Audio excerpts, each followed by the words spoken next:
যারাই শখে বাগান করে তাদের প্রত্যেকের বাড়িতেই গাছকে পরিচর্যা করতেই হয়।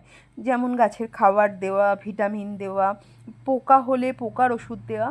আর হঠাৎ করে দেখি আমাদের বারান্দা বাগানের করলা গাছ আর কুমড়ো গাছে না কিছু পোকার উপদ্রব হয়েছে, সাদা সাদা পোকা।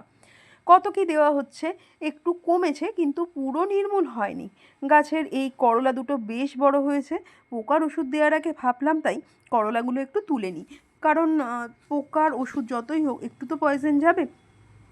আর এইদিকে দেখো কুমড়ো গাছে 3টে কুঁড়ি বেশ বড় হয়েছে।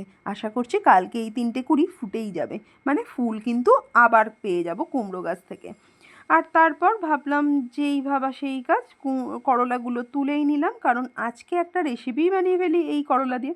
যদিও দুটো করলা হয়েছে, আমি ভাবলাম একটু সিদ্ধই বসিয়ে দিই, তাই একটা করলা নিয়ে আলু দিয়ে একটু সিদ্ধ বসিয়ে দিলাম। আমি না এরকমভাবে একদম নুন আর জল দিয়ে জলটাকে পুরো শুকিয়ে নিই, এইভাবেই করে নিই আমার রান্না।